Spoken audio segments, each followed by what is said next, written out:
Hey guys, in this video we're going to be talking about my wide receiver rankings based on 20 years of watching football every single Sunday to 20 Dynasty Fantasy Football Leagues. I know that's a lot, but roll the intro and let's talk about it. That's just the way it is.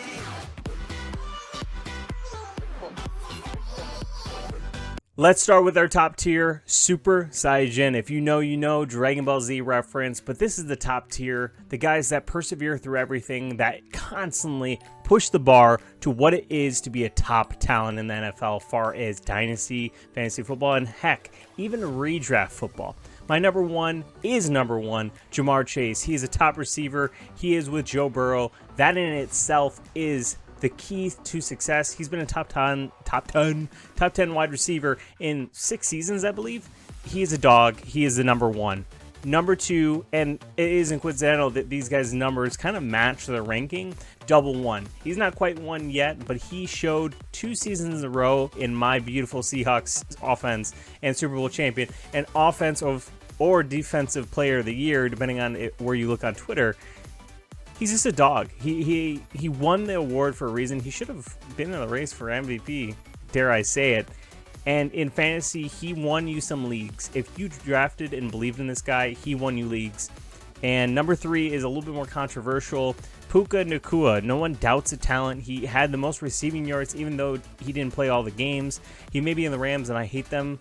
And I say that very meaningful that I don't like the Rams, but I'm a Seahawks fan, right? So I can't love them that much, but I can respect game. He's got Matthew Stafford, and kind of a trend with this top tier, they all have great quarterbacks throwing them the ball. I know Sam Darnold isn't on the same tier as Matthew Stafford and Joe Burrow, but he can sling the rock just like any other quarterback in the NFL.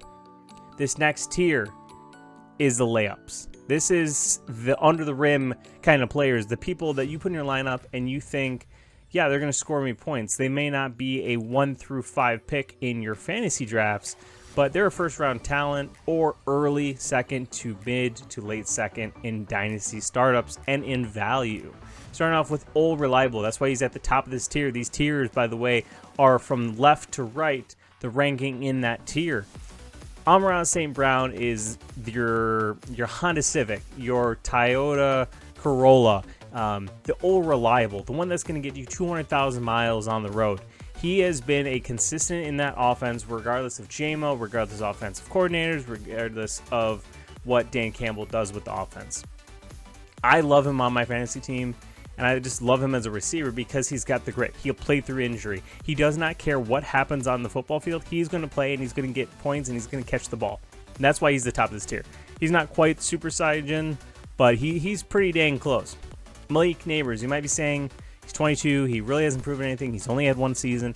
I think with Jackson Dart and John Harbaugh in that offense, he has the tools and the weapons around him, weapons being Jackson Dart, Scadaboo to take relief off him in the receiving game.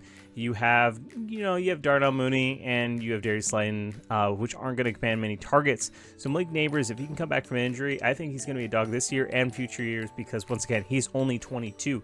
He could easily be in that Super Saiyan tier if Jackson Dart and him can stay healthy for a whole season. Justin Jefferson.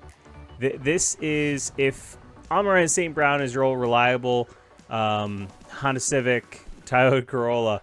This is the opposite of that, far as if one's a Toyota Corolla, the other one's a Honda Civic.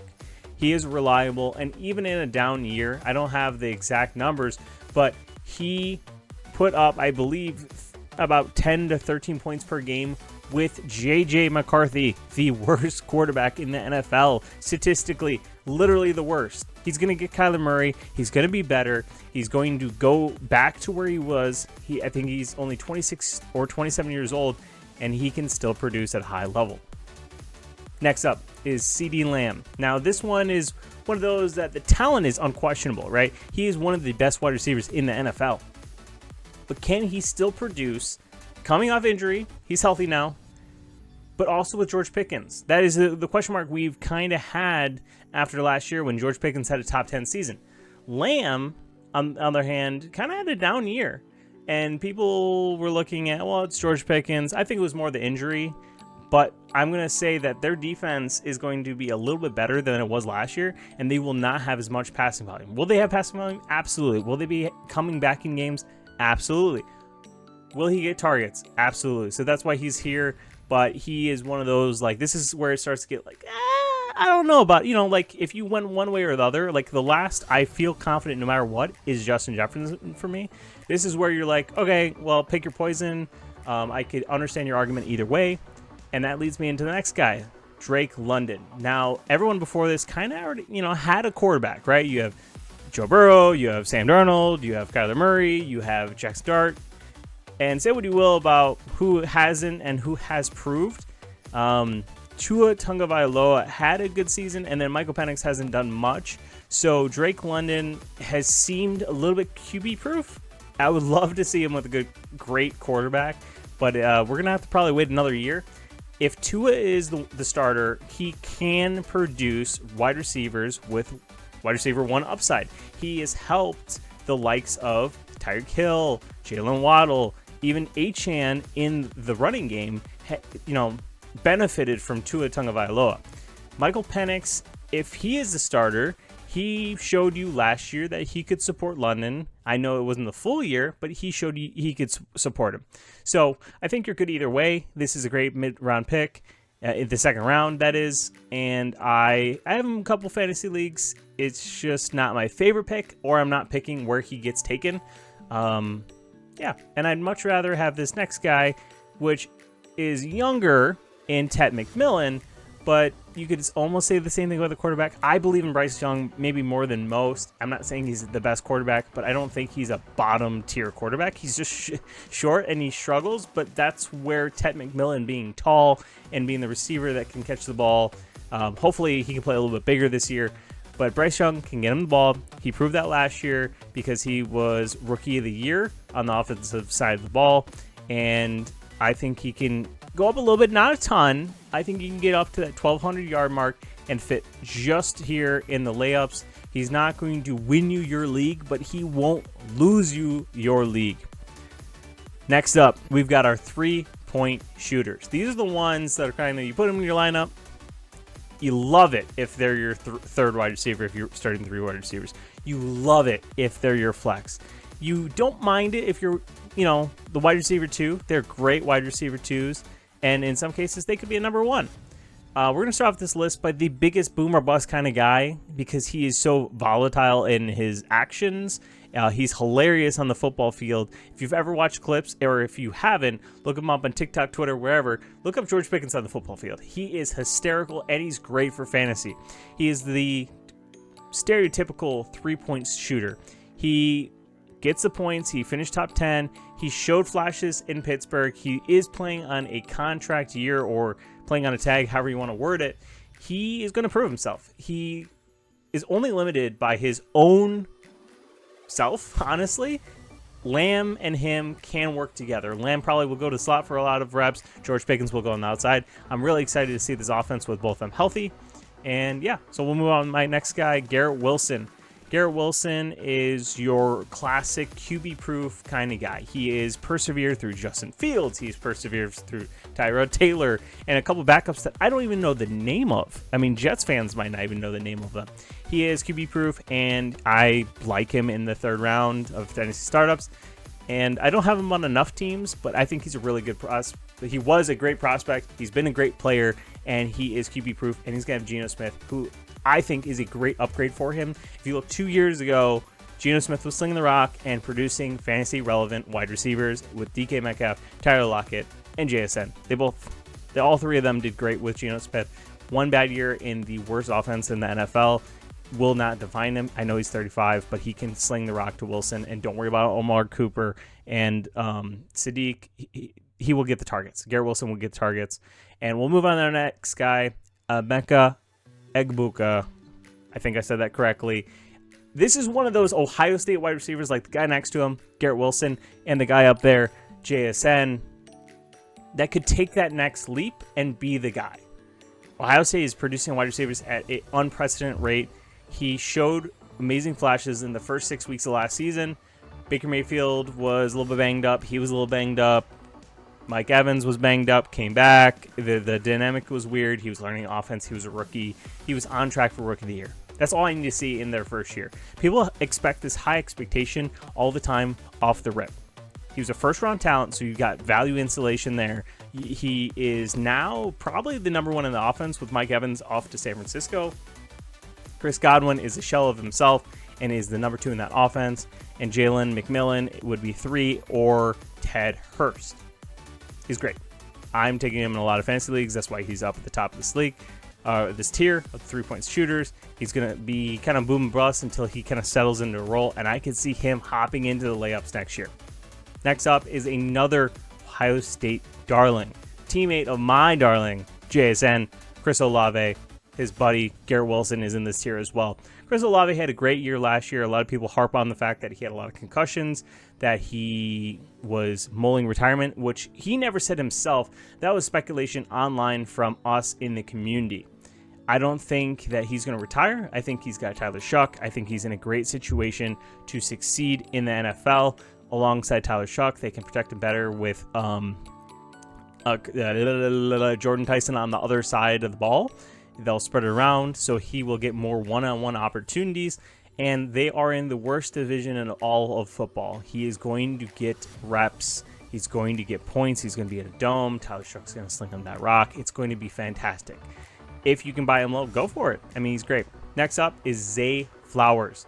He is an offense with Lamar Jackson. I feel like that should be enough. He was a top 10 wide receiver last year, especially in your fantasy playoffs. Hopefully he didn't lose you the league before the playoffs, but if you got to the playoffs with him, he won you your league, or at least helped with it. He is going to be in an offense where he is the clear alpha. Jacoby Lane is not going to be the alpha. Elijah Surratt could give him a run for his money, but I don't think this year he could be a big slot that of Elijah Surratt. But Zay Flowers is going to be the alpha in that offense. He could be easily a top 15 wide receiver, and that's why he is in the 3-point shooters, because he could boom or bust, but I think he's going to take that next step up to be a little bit more consistent. Next up is Ladd McConkey, the Georgia boy himself, the one that flashed, the second rounder. He was a lightning in the bottle kind of pick in his first year and then had a sophomore slump. But that wasn't all his fault, right? They had a O-line that was decimated. Everyone in their offense struggled, and he did not produce to the level people expected. So his value dropped. But in my opinion, his value has not dropped. He's still in this 3-point shooters. He gets Mike McDaniel in the offense to help him out, get him targets. Justin Herbert has a revamped O-line that is healthy. He's got a bunch of blockers. Yes, they're probably going to be a run-first offense with Amarian Hampton and Alec Ingold and all these guys helping block. They did a lot to help the run game. But I believe that in the run game, you need a good pass game, or they're just going to load the box. So Ladd McConkey is the answer. Quentin Johnson's going to be that guy flying down the field. Rondé Gaston may bite into the targets, and Njoku, but I don't think as much as McConkey. Next up is Nico Hollins. People are acting like this guy is dead. He is 27 years old. He is produced. Is it coming to, and possibly, right? He's got CJ Stroud throwing him the ball. If CJ Stroud can get back to his rookie year and just settle down, he will be a fantasy relevant and NFL relevant wide receiver. He is still alpha. Jaden Higgins is going to probably be the future guy, but he hasn't shown too much. He's shown flashes, but not enough to say, he's going to replace Nico Collins. I believe in him. That's why he's still in this tier, and he's not going to be your wide receiver 1. If he is, maybe you have some sense of concern, but he is more a wide receiver 2, wide receiver 3 on your fantasy team, depending on your format and amount of people. Next up is Rome Odunze, someone I believe in. Very, very great. You can tell. Don't get mad. I'm sorry that Luther Burden isn't in this tier. We'll see why in a second.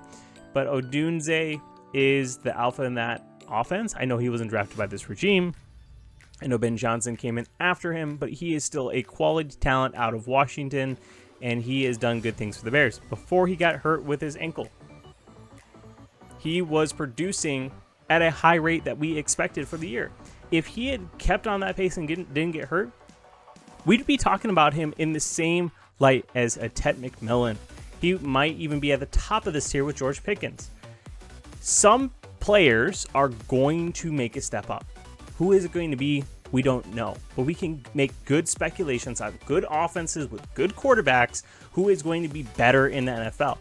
And my opinion is that Rome Odunze is going to be one of those players that takes a step. Is it a huge step? I don't know. Is it a small step? Possibly. Next up is Devontae Smith. Now, everyone kind of already has value baked into where he's at, and every creator on this planet is talking about how Devontae Smith is going to be an alpha wide receiver in this offense because A.J. Brown's getting moved. Yes, that could be the case. Everyone's going to know that.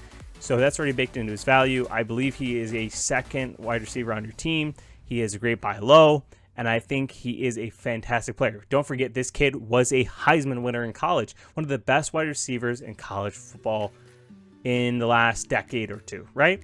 So I think that talent puts him in this tier of three-point shooters. He's going to get you the points on a regular basis, be consistent. And far as consistent, let's pop into the next guy. T. Higgins in the same offense as our number one Super Saiyan Jamar Chase. Well, T. Higgins is your classic do-it-all wide receiver that just got paid, so he's got that insulation. He's got Joe Burrow, so that's insulation, and he's still fairly young. I think he's 27, so he is a great wide receiver to have on your team. That's all we're going to say.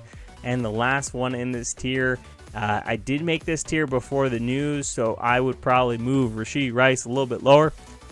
But if we're going by talent and the definition of three-point shooters, someone shooting from the logo, they're kind of praying a little bit. You know, there's a talent to it if you're Steph Curry or you're Caitlin Clark, but some of them are just kind of praying.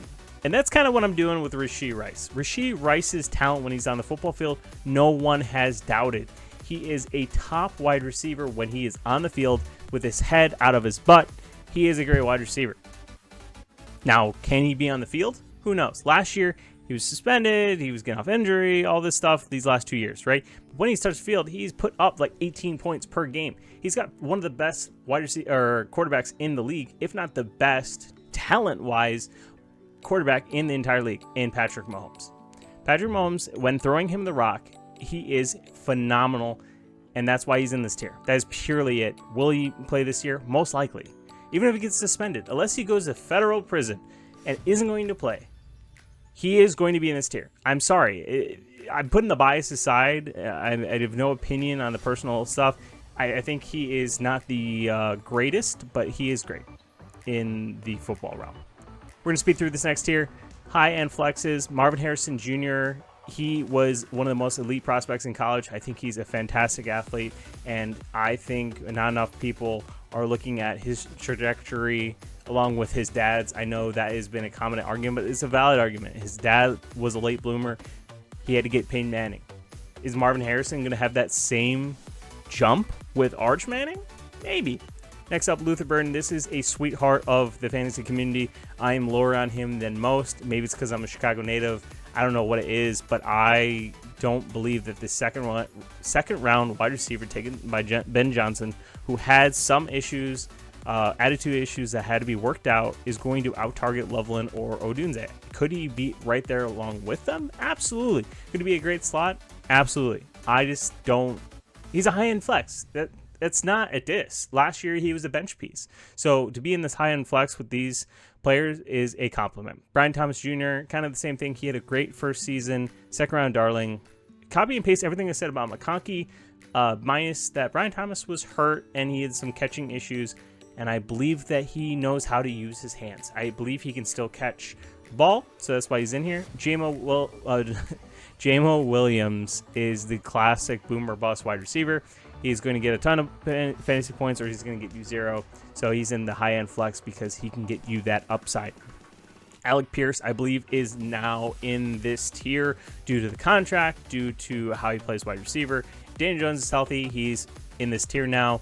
He's got the security, 4 years, all the good stuff. Michael Wilson, he is... I'm not on as high on him as most. I think he could be in this tier, but can Jacoby Brissett or Carson Beck or whoever's throwing the ball in Arizona support 2 wide receivers and a great tight end and a great running back? I don't think so. So if I was not confident about someone in this tier, it would be Michael Wilson. Wan'Dale Robinson. Wan'Dale Robinson is a good PPR merchant. That's all I'll say. He's a PPR merchant. He got paid to be in Tennessee. If Cam Ward starts to figure it out, he's going to get targets. He's going to get you 10 points a game, and that's great. That's a high-end flex. He'll get you points. Unless you're in a 10-point or 10-team league, then he's not rosterable, or he's a bench piece. Next up is Christian Watson. Christian Watson is the number 1 wide receiver in Green Bay. Does that matter? Maybe.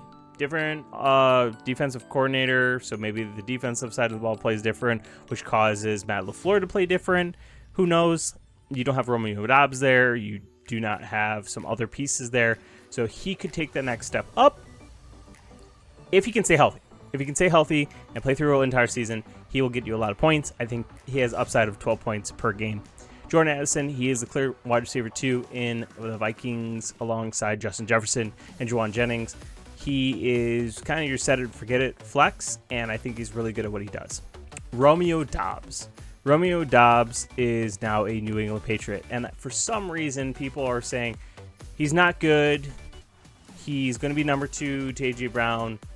Last time I checked, good top 5 startup picks, Drake May, can support 2 wide receivers. Who else is going to be fighting for targets? This one frustrates the crap out of me. People are like, Romeo Doubs is bad. He produced in Green Bay. They threw the ball to everyone.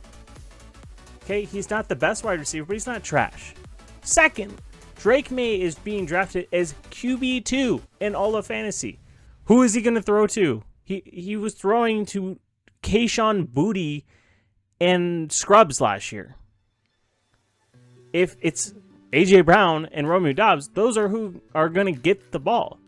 Hunter Henry's going to get his targets, and maybe Travion Henderson, but he's going to get targets. I don't know. Sorry.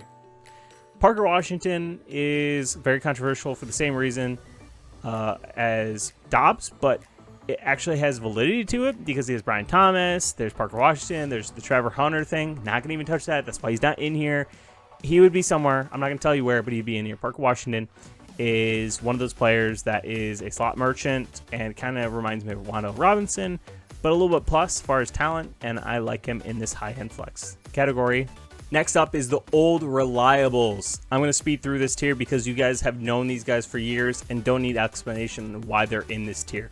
A.J. Brown, whether he is a Eagle or a Patriot, he is a top-tier wide receiver. He's going to get you fantasy points if you're competing or in redraft. These are the guys for you, and that especially for A.J. Brown. Next up is Devontae Adams. He's really old as far as wide receivers, but he is really good. And long as him and Stafford are on the same team, I am picking this guy up in every contending Dynasty team. I'm picking him up in Dynasty or redraft leagues. He's great. He's number 17, my favorite number, and that leads me into the next guy, Jalen Waddle, now of the Broncos. He is a dog as well. He was great in Miami with no one, and now he's got Bo Nix, and he's going to be the alpha and the wide receiver in that offense, along with Cortland Sutton. Waddle's a dog, and he's going to get targets. Mike Evans, same deal. Long as his hamstring doesn't fall off the bone because of the substation, he will be a top wide receiver in this offense. He is a absolute dog. Scary Terry McLaurin, he will produce in this offense because there's no one else to get targets. What are we going to be talking about? Antonio Williams? Are we going to be talking about Chika Kwankwo? Are we going to be talking about the running backs like Rashad White or any of them? No. Scary Terry is the alpha in this offense, and Jaden Daniels is throwing him the ball. Next up is DJ Moore. Once again, a situation where he is the alpha in that offense with a fantastic quarterback. Josh Allen is one of the best quarterbacks in the NFL, if not the greatest talent-wise, and there is no one fighting for targets in that offense other than Keon Coleman and Khalil Shakir. And DJ Moore, I know he struggled last year, and maybe it was the offense, maybe it was Ben Johnson. This is a run-first offense with the Buffalo Bills. DJ Moore will make it through. He'll do well. Next up is Michael Pittman and DK Metcalf. I have Pittman over Metcalf due to the fact that he's going to play more in the slot, going to catch the PPR points, and DK Metcalf is the go down and catch kind of guy, and they have Aaron Rodgers. Aaron Rodgers is going to do a lot of checkdowns, and I think that's going to go to Pittman. He's going to absorb the targets from Jalen Warren from last year. I think those short and immediate will go to Pittman. Is Jacoby Myers. He is in the offense where it's crowded with Washington, Thomas, and Hunter. So he may have a role in the beginning of the year and slowly phase out, or maybe it's Parker Washington. But Jacoby Myers is one of those old reliables. Stick him in your second or third flex spot. He's going to give you some points. And that same goes for Chris Godwin, and I'll even throw Cortland Sutton. All three of these guys are those kind of just set it per the lineup, per matchup. If you think Cortland Sutton's going to go against a good corner, then you start Godwin, right? If Godwin is questionable with injury, then you start Myers, right? So try to have like two of these guys on there. Next up is going to be the Rookie Premier. I don't have much to say about these guys other than these are my rankings from left to right on who I have talent-wise. If you're talking point-wise, Tate would be number 1, Tyson would be number 2, and Lemon would be number 3. If you're talking about talent and long-term upside, I personally have Lemon the highest. I think he will be absolute monster with the Eagles, whether it's Jalen Hurts or anyone else throwing him the rock. I think he has the biggest upside of the three. Some people argue Tyson, but he has an injury history. He got injured in voluntary minicamp. So he can't stay 100% healthy. I feel like he's going to be like, questionable. He's going to be the guy in your lineup that is just always questionable. Lemon is going to be a monster. He's kind of a psycho, and in the good way. He's not quite the Rashee Rice. He is a good guy, but he's just a little crazy, and that's what you want in a wide receiver. Casey Concepcion is a reception and perception darling. He looks fantastic on film, and honestly, I wouldn't be surprised if he got a good quarterback beyond Shedeur Sanders if he jumped to number 1 or number 2 on this list. Mark Cooper, he showed talent at Indiana. I would like to see a little bit more, and he's in an offense where it's a little bit crowded, and he's going to have to fight for targets, and he's going to have to develop, and I don't know if Aaron Glenn is the guy for him to help him develop. We're going to speed through this next one. This is the breakout or get out tier. Quinn Johnson just needs to show out this year, or he's not going to get a contract next year. So I think he's going to try his hardest to get that contract that he needs. He didn't have his 5th year picked up, so he's got to prove it. Matthew Golden is in his 2nd year. He had a rough rookie campaign, so hopefully he doesn't have a sophomore slump, and hopefully he shows out in his 2nd year. Ricky Pearsall is going to be fighting for targets with Mike Evans, but it's just them two. So he has to prove himself. Yes, you have Kittle. Yes, you have McCaffrey. But Pearsall, if he can't prove it, get off my fantasy team. Jaden Higgins, he should have a sophomore breakout, I'd say, and he could easily fly up a couple of these tiers. But for now, he's in a breakout or get out for me on keeping him on all my rosters. I have him on like 10 teams, so I really hope he breaks out. Trey Harris is kind of the same thing. It's a crowded offense, so hopefully he can step up or get out. If Quinn Johnson's out, then I'd say actually he moves up a tier. Keenan Allen's no longer in the offense. And this is probably my favorite player in this tier, Isaac Tesla. I think he takes over a lot of the targets Williams has now. And I believe if you look at his red zone targets, he's one of the highest in the NFL, and he is due for a breakout. You heard it here first. Next one is low end flex, and the first one in this tier actually could jump up pretty high on this list, and his name is Xavier Worthy. If Rashee Rice is out for most of the year, there isn't really anyone else. People could say Jalen Royals. People could say the guys they picked up from rookie minicamp, but Xavier Worthy is going to be an absolute monster in my opinion, and he is going to eat up these targets. Next up is Juwan Jennings, old reliable, could you say, but he's more of a low-end flex. He's the number 3 in the offense, and I don't know if Kyler Murray can support all 3. And then Jalen McMillan, kind of the same deal. You've got 3 people there, Godwin and Buka and himself. I don't know if he can really produce. You've got Rashid Shaheed in this tier. He could make a little step up. He got paid some money. We don't throw a lot. We run the ball, and we play good defense, and he's more of a special teamer. So if you have return yards or anything like that, he is honestly a high-end flex if you have return yards. Calvin Ridley, offense once again with Robinson and Tate. So he's going to be a third fiddle, and he's just kind of there to help out the young kids. The taxi squad darlings. You've got Denzel Boston, who I don't think will thrive under the quarterback now. But if you can get someone that can sling on the rock down the field, he is going to produce at a high level. Antonio Williams, kind of the same deal as Scary Terry. He just is going to get opportunity due to the fact that there isn't much out there. So I believe he can make that step up and be the number 2 in this offense. Jeremy Bernard, kind of the same deal as not really the same as Antonio Williams. He's got 2 guys ahead of him. They're getting a little older, so he will work up into that role. It'll just kind of be the quarterback situation that kind of scares me there. Once again, these are taxi squad darlings. They are going to either sit on your taxi squad where you don't have to cut them, or on the bottom of your bench. If you have to play them, then you're probably not competing. So it'll be Lane and Chris Brazel and Stribling. These are all kind of guys that could show flashes in their first year. I'm not moving them off my taxi squad where I have to take up roster space, but I love having them on my taxi squad. This last tier, I almost wasn't going to talk about, but it's the Waterboys. I'm not going to say anything about them, but they are worth putting on the list. There are some receivers that didn't even make the list or onto the tiers. These are the Waterboys. These are the bottom of the bench. These are the guys that are getting the water for the guys up at the top. I'm going to go through them.